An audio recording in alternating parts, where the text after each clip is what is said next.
59 masih berlanjut.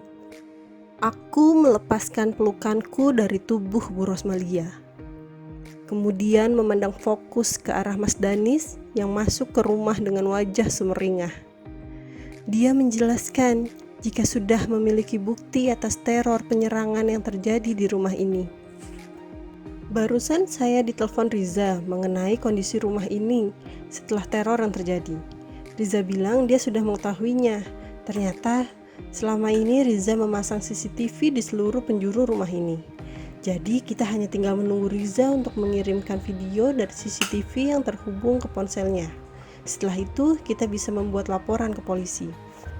Selain itu, untuk berjaga-jaga, untuk sementara saya akan tinggal di rumah ini. Mungkin bisa tidur di kamar Riza.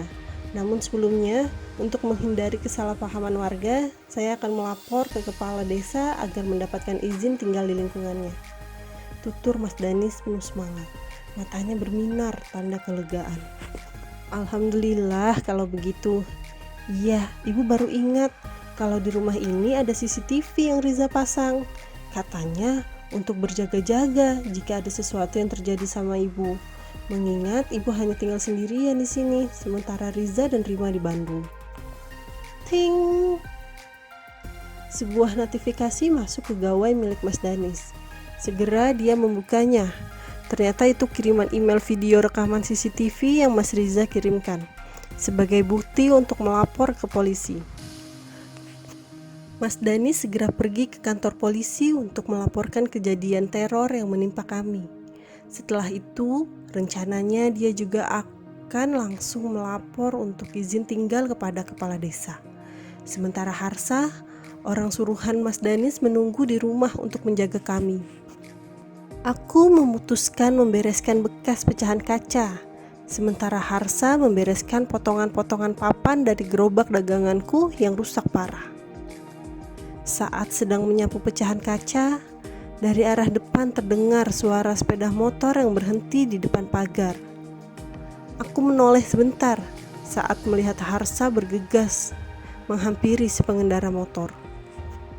Mbak Gia, ini ada titipan paket dari Mas Riza untuk Mbak Gia, ucap Harsa saat tubuh kekarnya sudah tepat berada di sampingku. Mas Riza? Tanyaku memastikan, yang kemudian dijawab anggukan kepala olehnya. Tapi Mas Harsa sudah memeriksanya kalau ini benar-benar paket dari Mas Riza. Tanyaku lagi, mengingat peristiwa teror tadi tidak menutup kemungkinan segala bentuk kejahatan akan dilakukan untuk mencelakai anggota keluarga ini. Sudah Mbak, saya sudah menghubungi Mas Awan Riza tadi sebelum menerima paket ini. Benar, katanya ini memang untuk Mbak Gia. Aku menerima paket yang Harsa ulurkan, membukanya pelan dan cukup terkejut. Paket yang Mas Riza kirimkan untukku ternyata sebuah ponsel pintar yang persis seperti miliknya. Saat kubuka kotaknya, ternyata terselip sebuah kartu ucapan di dalamnya. Untuk Gianira si peri laut. Ponsel ini sengaja saya berikan untukmu, agar kita bisa sering komunikasi walaupun saya sedang jauh di Bandung. Oh iya, ponselnya sudah siap pakai. Kalau kamu tidak paham cara menggunakannya, minta tolong sama Tiara untuk mengajarimu. Dia sudah pandai bermain ponsel seperti ini. Oh iya, di dalam ponsel ini juga sudah tersimpan nomor saya. Jadi, kapanpun kamu butuh, kamu bisa hubungi saya, tidak perlu sungkan. Semangat ya, Awan Riza Mahendra. Aku tersenyum membaca isi dari kartu ucapan yang ditulis menggunakan tangan ini. Aku yakin jika tulisan ini bukanlah hasil dari tangannya. Mungkin dia menyuruh penjual ponsel ini yang menuliskan kata-kata yang dia berikan. Baik sekali. Ponsel yang sedang kugenggam ini bergetar, menampilkan nama Awan Riza Mahendra di layar ponselnya. Segera aku menggulir layarnya ke tombol hijau untuk menjawab panggilannya. Halo Gi? "Assalamualaikum mas," sapaku, membalas ucapan halonya. "Oh iya, waalaikumsalam. Maaf, saya lupa Gi," ucapnya pelan. "Tidak apa-apa mas. Oh iya mas, Mas Riza serius memberikan saya ponsel mahal ini? Saya merasa berlebihan mas, ini terlalu mahal." "Kamu suka Gi? Saya kan sudah janji tadi akan mengirimkan ponsel untuk kamu. Biar kalau kamu mau telepon saya, nggak perlu ke telepon rumah. Tinggal buka handphone, terus cari deh nomor saya." "Suka sih, cuma ini terlalu mahal mas." "Kamu berhak mendapatkan apapun yang terbaik nih, karena kamu..." "Saya kenapa? Kok diam?" tanyaku bingung, karena Mas Riza tidak melanjutkan kalimatnya. "Ah, gitu pokoknya. Oh iya, kamu bisa belajar cara pakainya sama Tiara atau Danis. Gampang kok, kamu pasti langsung lancar. Tapi ingat ya, jangan main TikTok. Saya nggak mau kamu joget-joget gitu, terus ditonton orang banyak," katanya dengan nada serius, yang membuatku mengerutkan dahi. "TikTok? Apa itu?" "Iya, sekali lagi terima kasih mas. Semoga rezekinya makin banyak dan berkah. Amin," doaku. Untuk membalas ucapannya, membuatnya ikut mengaminkan doaku. "Gi, ya, hati-hati ya. Jangan terpancing dengan ulahnya Jazira. Nggak perlu khawatir. Saya akan selalu bantu." "Iya mas, terima kasih. Mas Riza dan Rima juga jaga diri ya. Saya takut kalau teror ini juga mengenai kalian berdua di Bandung," kataku, mengungkapkan kekhawatiran karena jujur saja, kita tidak bisa memprediksi sejahat apa hal yang akan Mas Jazirah lakukan. "Kamu tenang aja Gi. Insya Allah kami akan baik-baik saja. Sudah dulu ya. Salam untuk ibu dan anak-anak. Assalamualaikum." "Waalaikumsalam." Aku menutup percakapan, menekan tombol merah bergambar telepon untuk mematikan panggilan. Sudah hampir maghrib, namun belum juga kutemukan batang hidungnya Mas Danis. Kemana dia sebenarnya? Apa iya akan selama ini untuk membuat laporan ke kantor polisi? Aku melanjutkan aktivitasku untuk memasak makan malam, karena besok bisa dipastikan aku tidak akan bisa berjualan karena gerobakku yang rusak. Jadi, aku memiliki waktu cukup senggang malam ini.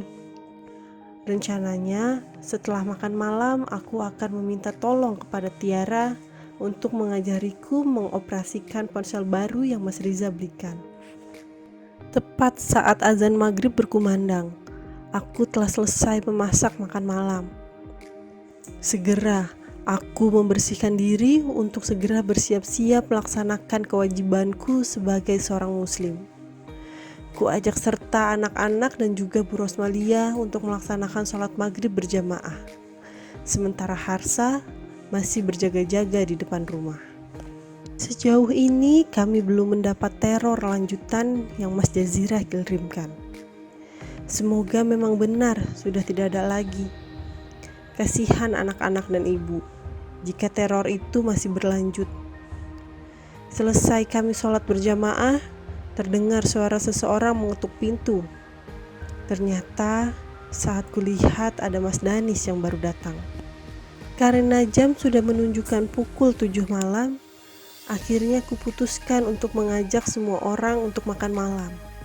Aku ke meja makan lebih dahulu untuk menyiapkan makanannya.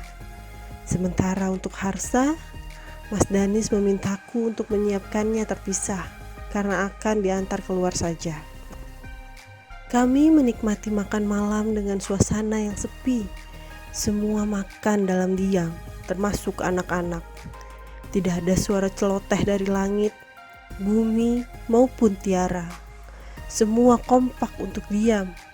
Bahkan, Mas Danis pun belum membuka perbincangan mengenai hasil dari pelaporan ke pihak kepolisian tadi. "Tante," suara Tiara memecah kesunyian saat makan malam akan selesai. "Ya sayang." "Tante, om-om jahat yang kemarin nggak akan datang lagi kan ya? Tiara takut kalau sampai mereka datang lagi," ujar Tiara lirih. Matanya berkaca-kaca seperti menahan tangis.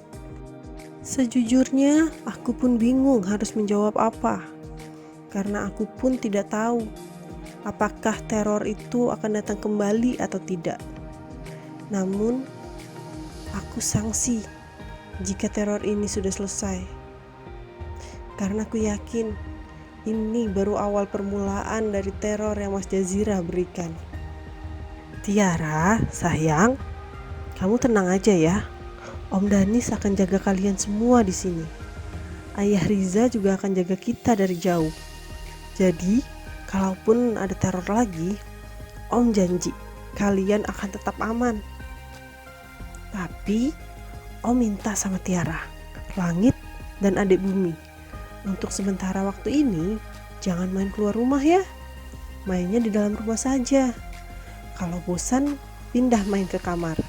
Terserah, mau di kamar nenek, kamar tante Gia, kamar ayah, atau kamar tante Rima.